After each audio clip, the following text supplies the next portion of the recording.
All right, Monday morning golf wrap. Yep. New starting time, 1 hour earlier. Yep. So we go live. Of course, you can hear it repeated multiple times. This weekend, I had a couple of our viewers come by the shop, say hello, introduce themselves. That's pretty cool. Yeah. Well, there are listeners. There are viewers. At least two, right? The lady that came by, she said, "Oh, you're as good looking in person as you are on air." I know he's lying. So now we, the the BS flag just went up. yeah, this is full of crap as a Christmas turkey here. Doing 30 miles per hour. Yeah. Doing. Good looking as she. Jeez, hurry. Man, you'd run muddy water back up here. Oh, that's not nice. You are in a bad mood. I am. Swartzel runs away with Leopard Creek. At Leopard Creek. He runs away with this thing. Man, is he bulking up? I tell you what, his golf game looks pretty good, though. I mean, you watch him; he's starting to get him. If you would put some good clubs in his hand, there's no telling what he could do. Right, but look at the fact of, it's almost like the rebirth we talked about other players. Whether it's the working out or whatever else, it's either, look, I got to make a change and turn this thing around, or I'm done. He wins this tournament, the Alfred Dunhill. He wins this thing for the fourth time. He's the first South African to do it. And parts of Leopard Creek is not easy. I mean, he starts the day with a 3-shot lead. He finishes winning by 4. He just runs away with it, and I'm sitting there looking at him going, what the heck? I mean, it looks like he's dropped maybe 4 or 5 pounds and then added 8 in muscle. Yeah. He's widened his stance. Just watching him swing is, it's just so beautiful. Well, he's got a great golf swing, no question about it. And the guy can play golf. It's just a matter of, getting your mind right and getting your focus and knowing where you want to go and sticking to it. And, it's nice to see a lot of these guys playing well. And, we talked about Kevin last week and how he's focused and played well pretty much all year. Right. But the hard part, folks, is maintaining that throughout. I mean, there comes a point where, you kind of get tired, but you don't want to quit playing, and then you lose your focus, and all of a sudden the slide starts. So you got to be careful. Well, he's won the Dunhill now, back at home in South Africa in 2005. Then he won it in 2013, 2014, and now 2015. So 3 years running, run it 4 times. He's the first South African, as I mentioned, to do this. He's also the youngest South African to reach 10 wins on the European Tour.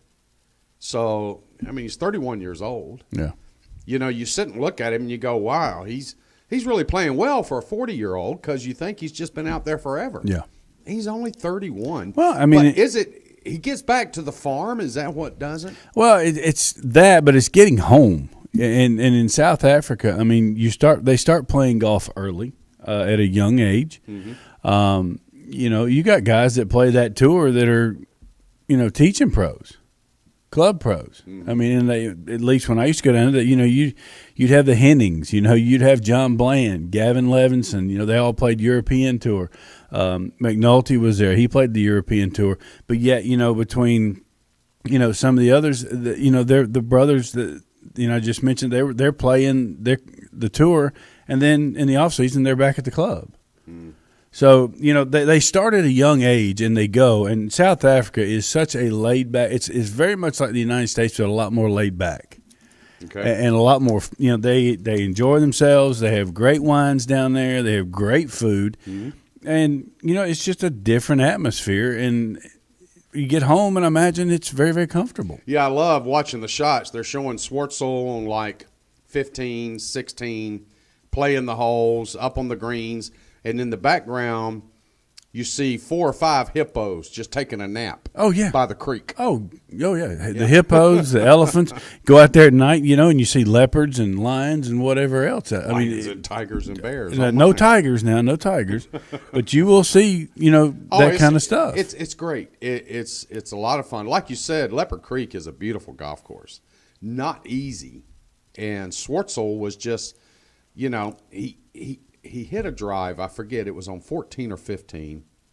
It was early morning, as you know. And he hit a drive, and when he came through in the follow-through, you see this look of disgust on his face, Hugh. And then he takes the club and he slams it down in the ground, and he missed right center. He was about maybe 5-6 yards right of center line, in the fairway.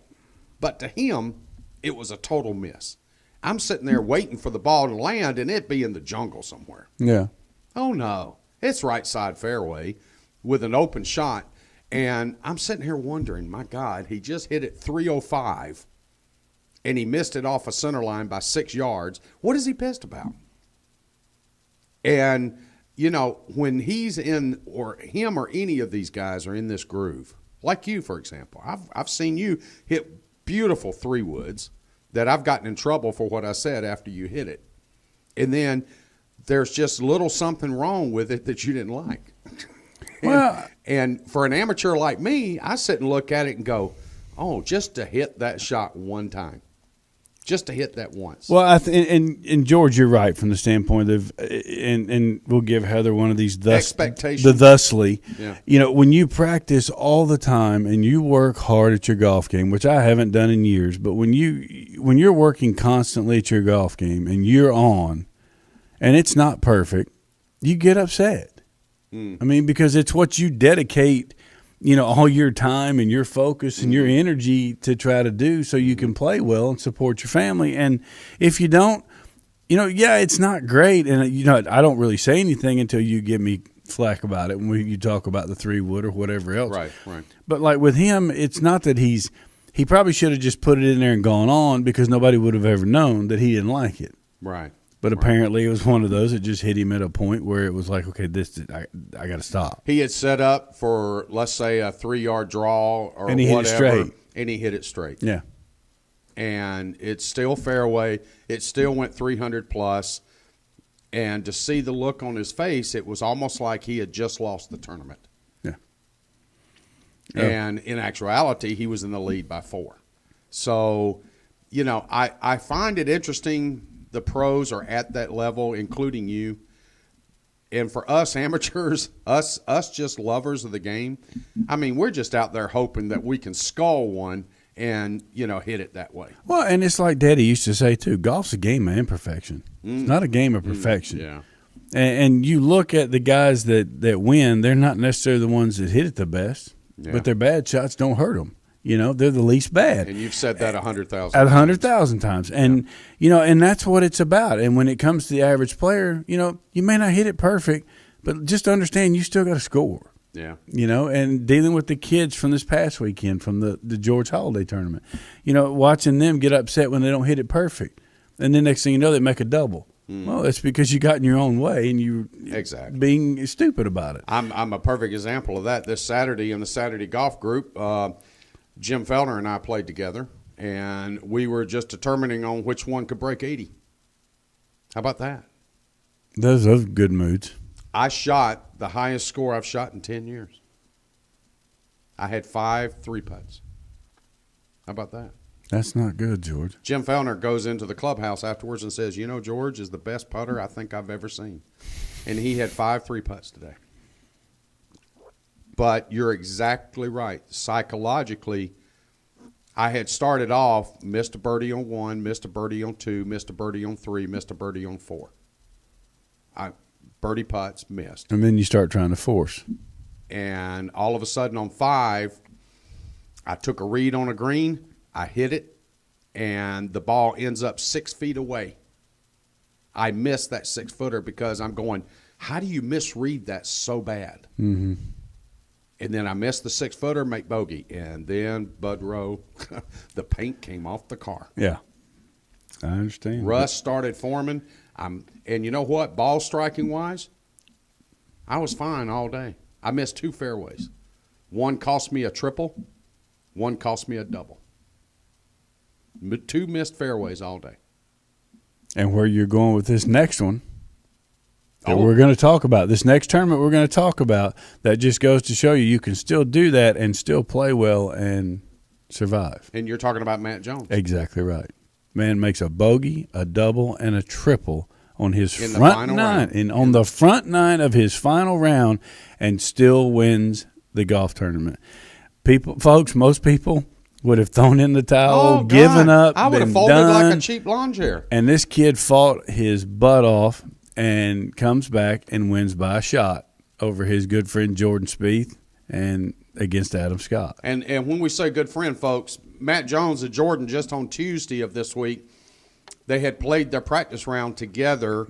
Michael's Jordan Spieth's caddy really likes digging on Matt Jones's caddy. Evidently, they both enjoy digging on him. They call him Baby Huey or something like that. Yeah. He's a rather big guy, young guy, but evidently they just get along like four peas in a pod. And so they were out and doing their betting and practice rounds and all this other stuff, and they were attending functions at night together and all that. And then lo and behold, Jordan just never goes away. He never has a spectacular round during the entire tournament. You sit and watch him in the first day, second day, and third day, and you're going, when is it going to kick in? When is he going to start moving? But the thing is, he never went the other way. He was just dinking and dunking it, 69 here, 70 there, 68 here.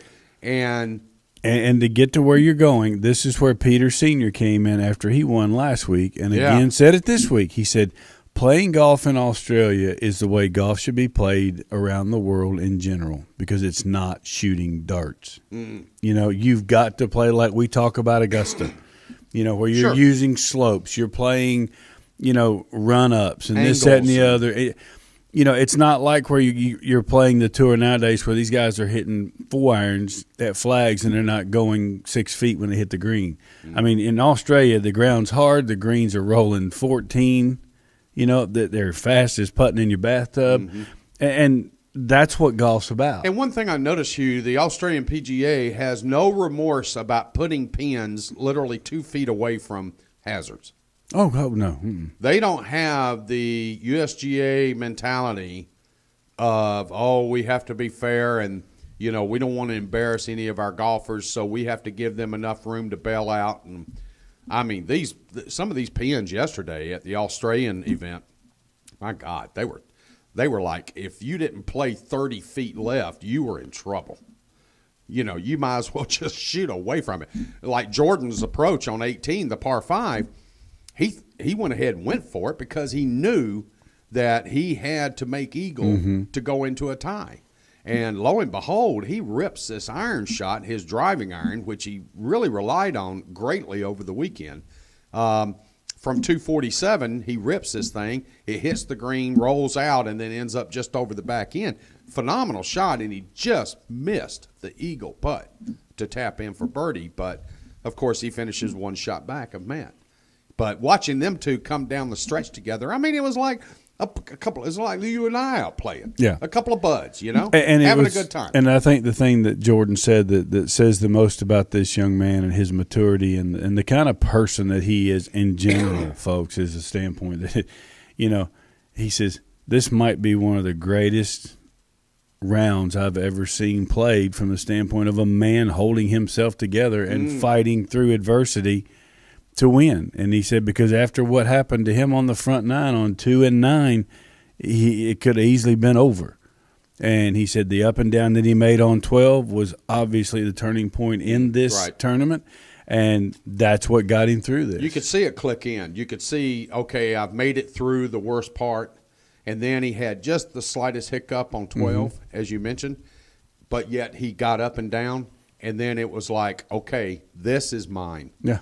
This is mine to lose, and I'm going to win this. And he did. And Jordan said, the way that he – Well, he shot one under on the back, so that all but secured the lead there. And to see how he held himself together and fought through it just says a lot about the young man and how much he wanted Well, it. you sit there and go 8 under par wins the event at 276, and this is Matt's second win as a professional, his first win on home soil. But to watch Rod Pampling – I mean, you're sitting there going, wow, 8 under, you would think, these guys could shoot 8 under on the front 9. Well, Rod Pampling went out yesterday, shot 10 under, 61 to finish third. Yeah, and that's actually fourth. But fourth? We had two tied for second. No, that's right. Just to keep schematics to help you out here, Thank brother. But to think about how much the guy, you look at the scores. I mean, yeah, you had a 65 from Adam Scott. The rounds were there to be shot. Yes, it had to be perfect. But to think about going out and trying to win, and you look at some of the scores that were shot yesterday, I mean, there were some high score shot. And to go out and shoot 61, that is just golfing your ball, everything going your way, and hitting great golf shots. And to go back to my comment earlier, considering the pin placements on several of the Exactly. holes, for him to shoot 10 under, I mean, he had to be missing on the pin side all day long. Oh, no question. And getting lucky that Am it I didn't right go to in say the that? crap. Yeah. Oh, yeah. And and if he missed, he accidentally pulled it, so he's okay. Or if it wasn't perfect, he got lucky and stayed up, or stayed out of the trouble. Well, several of his shots, you would see him hit the greens, and then they would catch these slopes. Like, did he really play for that? Like, it's 23 feet left of the pin, and then it kicks it back toward the pin for a 10-footer. But if he's another 4 feet further left of that, then he's chipping on. Oh yeah, well, And so we talked about this before. Talking about Karma. Augusta. It's karma. It is karma, but it's also playing to the different slopes to use the speed of the greens and the slopes of the greens to get to a place where you have a chance to make a birdie. But again, George, a lot of it has to 10 do under with par. luck. It has to do with luck. 61. Yeah, you got to have some breaks to shoot those kind of No scores. kidding. No kidding.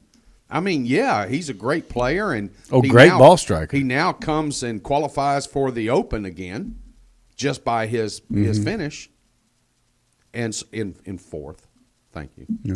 But he qualifies, and this is the third time he's qualified for the Open Championship by doing this, by coming on the last day and shooting a score well enough to get into the top 4, which qualify for the Open. Isn't that neat? It's called These Guys Are Good. Yeah. Well, Rod just obviously he wants to play the Open. Yeah. So, and this week coming up, again, we have another event from down there. We've got the Australian PGA. Yeah. I'm looking forward to that.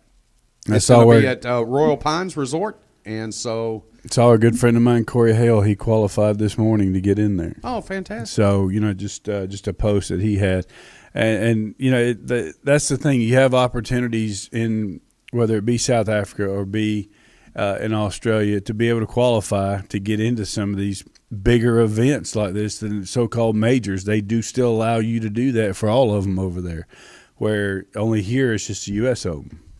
So.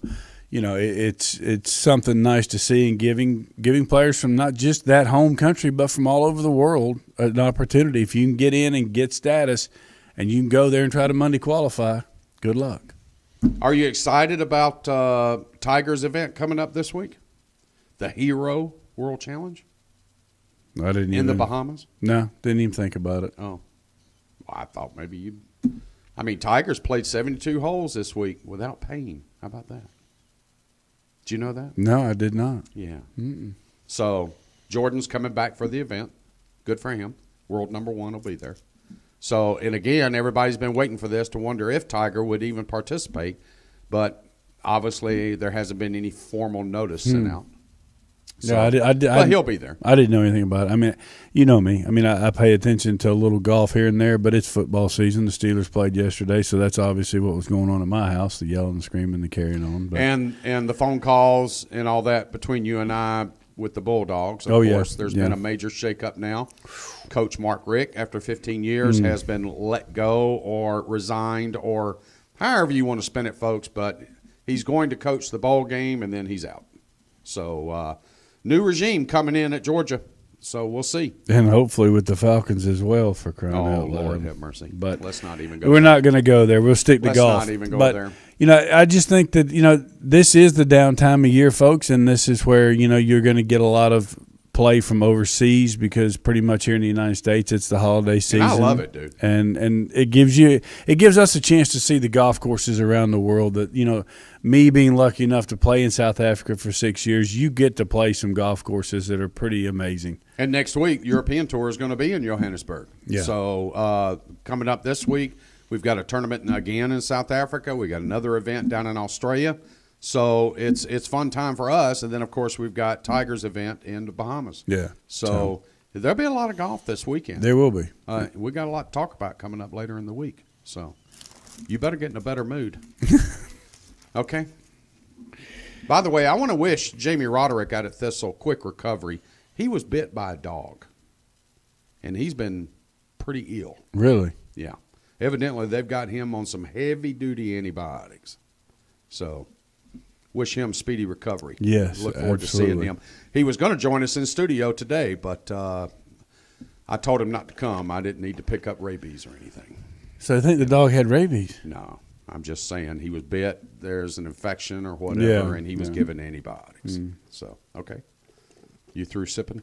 Yeah, I'm through sipping. Okay. TGD Radio and TV are produced and broadcast by the Zeus Radio Network for thegolfdirector.com. When visiting the Golf Director, be sure to check out our featured course pages where you'll find up-to-date information about course conditions, specials, and much more. Need help with your next golfing vacation? Just call Dave. We're getting pretty good at that. Give us a call right here at the Golf Director at 844-GO-GOLF-1, 844-464-6531. Dave will be happy to talk to you. All of our TGD programming is archived for listening and viewing on demand. To catch up on any show you may have missed, you can click on the TGD Radio or the TGD TV tab in the menu screen at thegolfdirector.com. We're now available on over 1 billion devices at iTunes, Audio Realm, TuneIn, YouTube, Ustream, Roku, Periscope, Catch.me, Blueberry, and, of course, the Myrtle Beach Golf app. Thank you very much. For Hugh Roy III, I'm George Honeycutt. Thanks so much for joining us today. We want to thank Jeff behind the glass, but most importantly, we want to thank all of you viewers and listeners of thegolfdirector.com. We're going to be back with you later this week with a lot more golf news and information coming right after this.